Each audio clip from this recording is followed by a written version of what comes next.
Thing there is Jaspreet now, and she's the reason we're talking about this report, and there's youth campaigner Meg Price beside her there. First of all, Jaspreet, what does it feel like, because it was a concern for you, now to get in touch with Stand Up, Be Counted and see that report being taken seriously?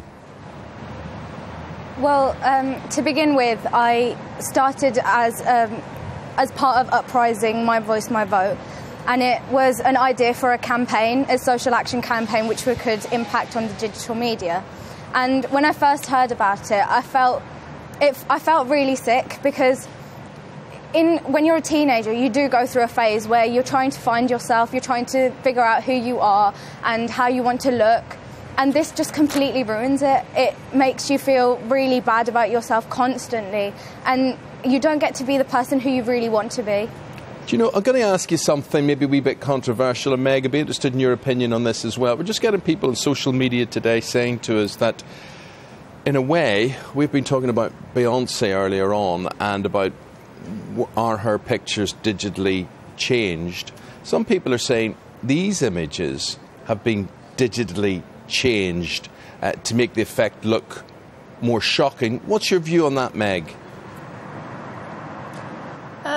I think the community that is brought on by this hashtag makes people not even realise the extent of how these images may be altered, and makes them aspire to something that may even be physically impossible, and so that makes it a really unrealistic goal for them, which is unhealthy.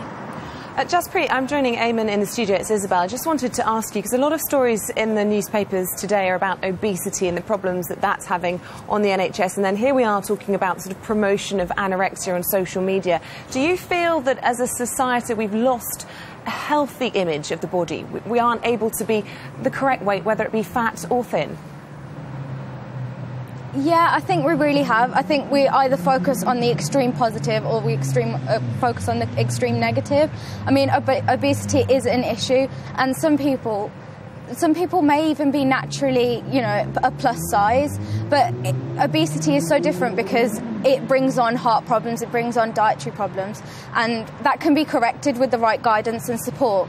Whereas anorexia, it's cutting out, it's starving, it's making sure you exercise to really mad hours. And I think we have kind of lost this idea of healthy eating, healthy living, and being just proud of who you are and being comfortable in the skin that you're in. And Meg, what do you think has driven... Sorry, go on. That's what our Twitter campaign is about. We're combating the hashtag Thinspo with a hashtag RealSpo, so real inspiration.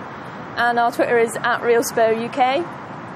OK, good to know. I just wanted to ask you, Meg, as well, what you think is driving this sort of unhealthy body image, because traditionally we've always thought it was magazines and celebrities. But if this is being posted by other young girls, young women, young men, why are they doing that? I think it's the easy access, and how when people are in certain situations, like they're developing this addiction to Thinspiration and other online hashtags, they don't have the support, or they don't... I feel like